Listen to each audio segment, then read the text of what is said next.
സലഫുസ് സ്വാലിഹീങ്ങളെ പിൻപറ്റുന്നവരാണ് ഞങ്ങൾ അറിയുന്ന പേര്. നമുക്കും പഥ്യമുള്ള പേരാണ്, നമുക്കും ഇഷ്ടമുള്ള പേരാണ്. ആ പേരിൽ അറിയപ്പെടാൻ വേണ്ടി ശ്രമിക്കുമ്പോൾ തിരിച്ചറിഞ്ഞുകൂടാത്തോടത്തെ നമ്മൾ ഇത് ഉപയോഗിച്ചു. അല്ലാത്തടത്ത് അനിവാര്യമാവുന്ന ഘട്ടത്തിലല്ലാതെ ഉപയോഗിക്കരുത്. വഹാബികൾ എന്ന് പറയണം. നമ്മൾ പേടിച്ചിരുന്നു കുറച്ചു കാലമായിട്ട് ഓരോരുത്തർ എഴുതി മുജജമ എന്നാക്കി. വഹാബി സംസ്കൃതം പറ്റില്ലാതെ. അപ്പൊ നുസ്രത്തും ബുൽബുലും വഹാബികൾ നന്ദി വഹാബി പേര് തന്നെ എഴുതിയതുകൊണ്ട് ഇപ്പൊ നല്ല സജീവമായിട്ടുണ്ട്. എല്ലാ കൂട്ടരും എഴുതുന്നുണ്ട് വഹാബികൾ. അങ്ങനെ തന്നെ പേര് വരണം. അപ്പൊ പണ്ട് വഹാബി എന്ന് പറയുമ്പോൾ ഒരു ഖുറാഫി ഉണ്ട്. നമ്മൾക്ക് വരുന്ന പേരൊക്കെ വലിയ രസമുള്ള പേര്. ആ പേരിന്റെ സൗഭാഗ്യമല്ലേ ഒൽക്ക്. അള്ളാഹുവിന്റെ ഒരു വല്ലാത്ത നിയതിയാണ് ഖുറാഫികൾ. ഇസ്ലാഹി പ്രസ്ഥാനങ്ങൾ അവിടേക്ക് നമ്മളെത്താ.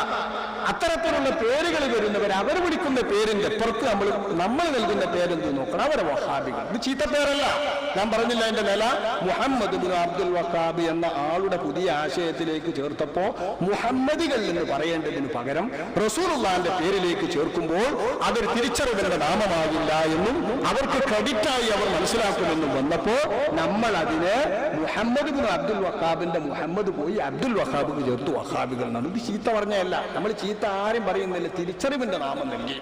ഈ